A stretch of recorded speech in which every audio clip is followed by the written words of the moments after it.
Hey guys, Miss Malik here. I am so sad that we cannot be together while we're doing this food photography unit, but it is one of my favorite units and I'm going to do my best to try and help you guys make awesome pictures of food.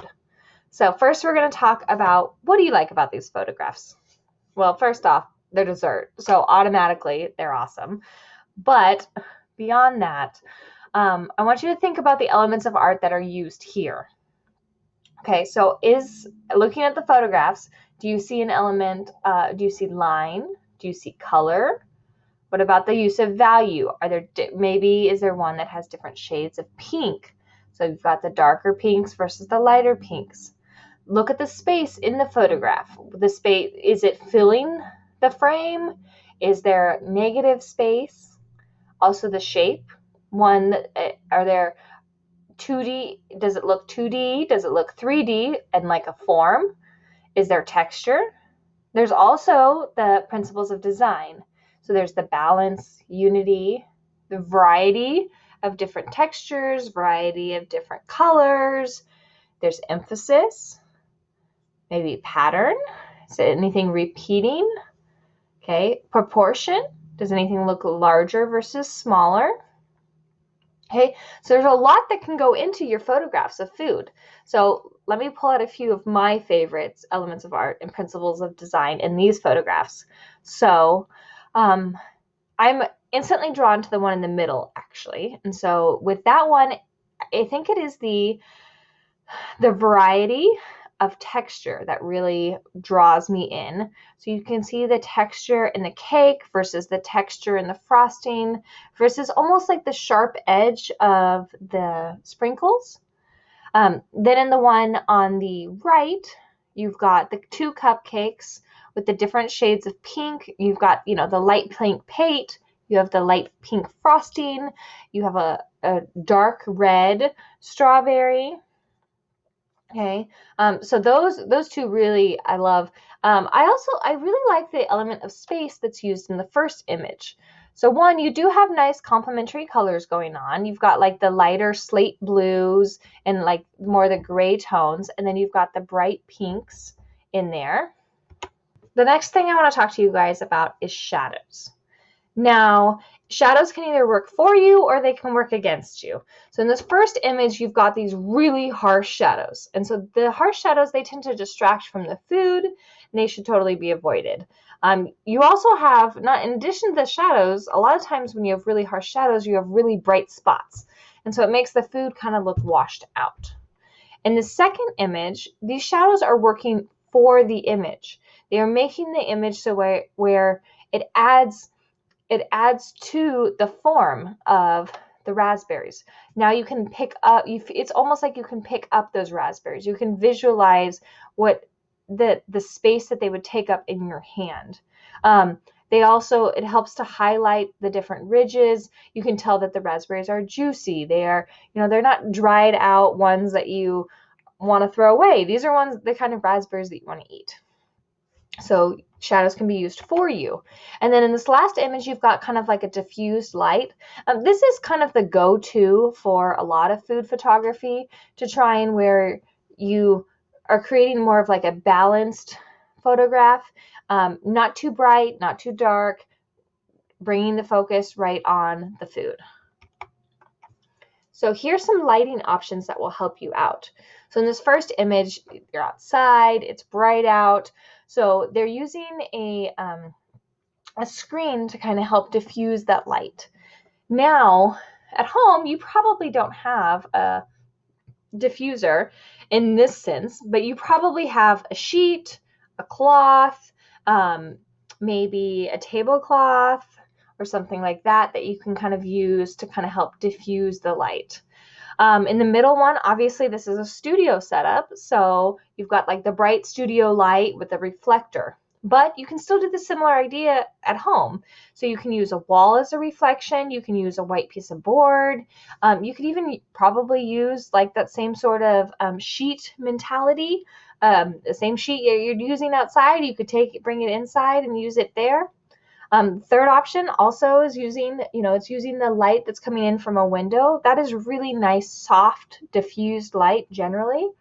And so you've got that light coming in from the window, you've got your object, and you have the reflector. Remember, the reflector is going to be anything that's going to help bounce that light back onto your subject. Now, this is going to help you to create shadows, but yet not wash out your food, not overpower your food with the shadows, just a little bit. So next thing we're going to talk about is white balance.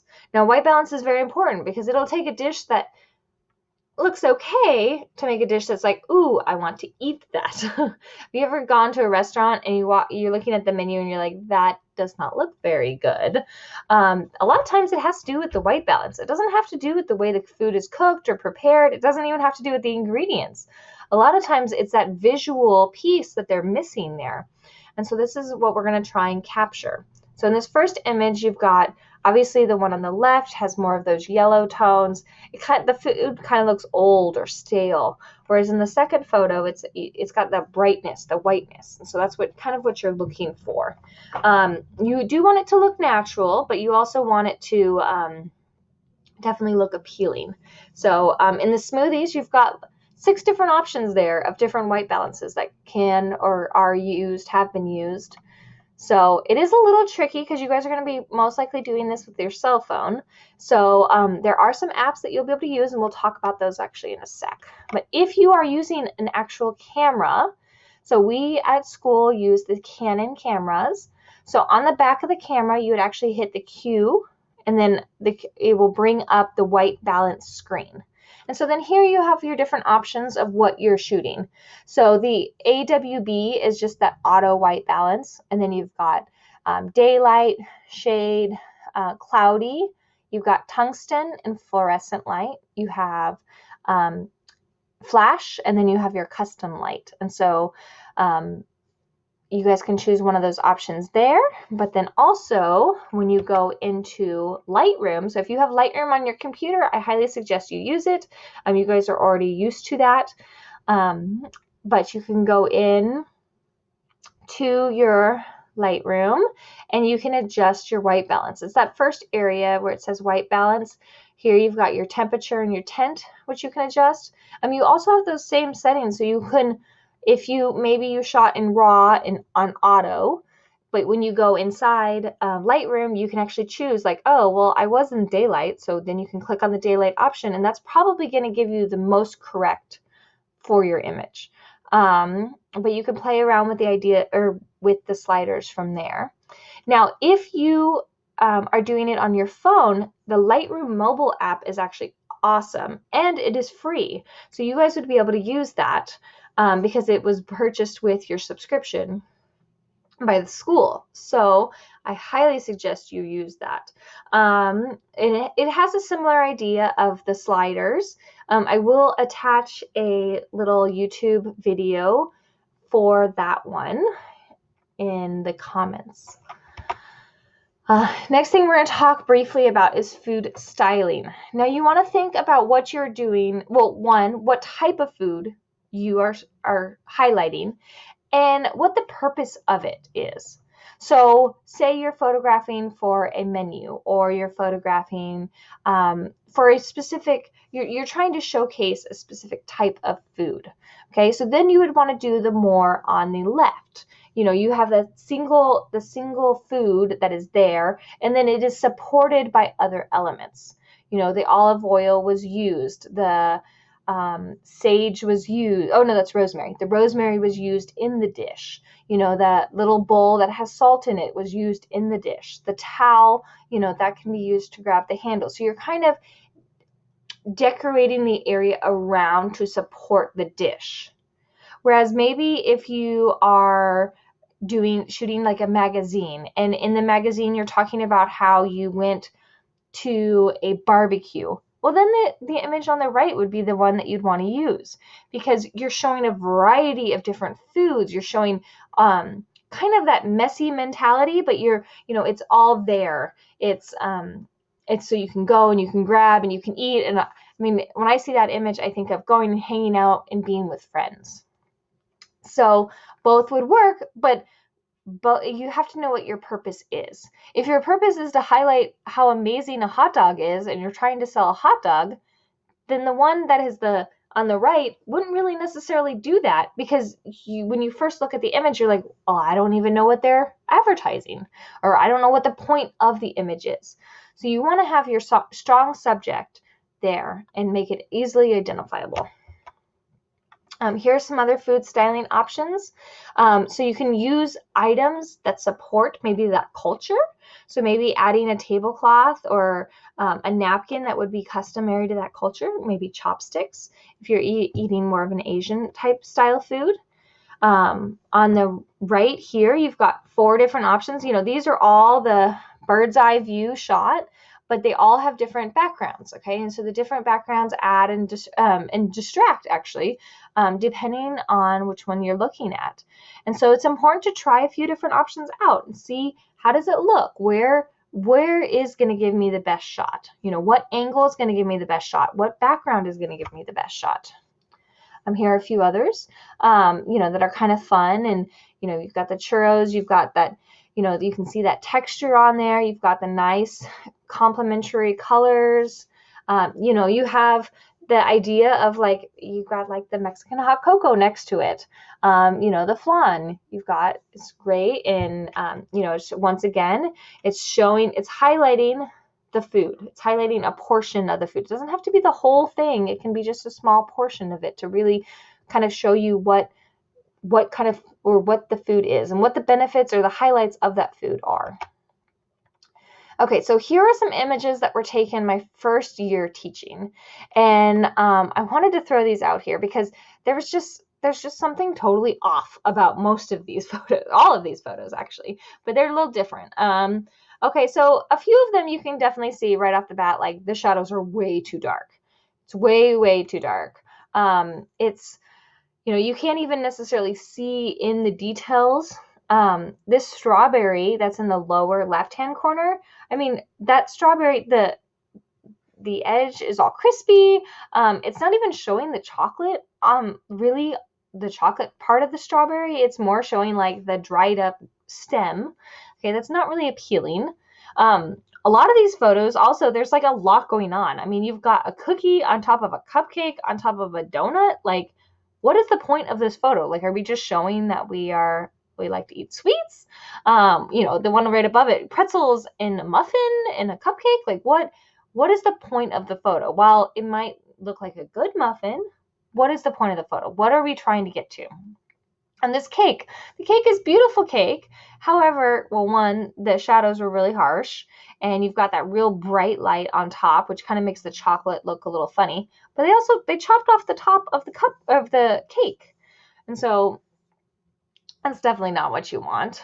And then in a few of these photos, you can tell that the white balance is just off. You know, the donuts look a little old. They look more than day old cupcake or donut holes. So you definitely want to make your food look more appealing. Now, at the same time that these ones were taken, these ones were also taken. And so here, you know, you can kind of see the different focal points. You can see how they decorated around the plates a little bit more. They added to it. So, you know, you've got a piece, a top of an Oreo that's connected to the Oreo pie with, you know, the Hershey syrup around it. So that's what made these ones more successful. So try and keep those in mind. Now, this last year, these are a few examples from this last year. So you've got, you know, oranges. I would have never actually thought to do the oranges because when I think of food, I think of like, I guess, more baked goods, but these are beautiful shots. They totally, you know, adding the little pieces, adding the towel that is similar color but a little bit muted, so it kind of plays down the background a little bit, adding the leaves into the image, adding a supporting orange into the image. You know, the cookies that are here, you know, just having the little crumbles around it kind of adds to the photograph. Here's a few more from last year. So you've got the pancakes with the syrup and, you know, they're nice and fluffy. Also, this tiny little pot is adorable that has like these little blueberries on them.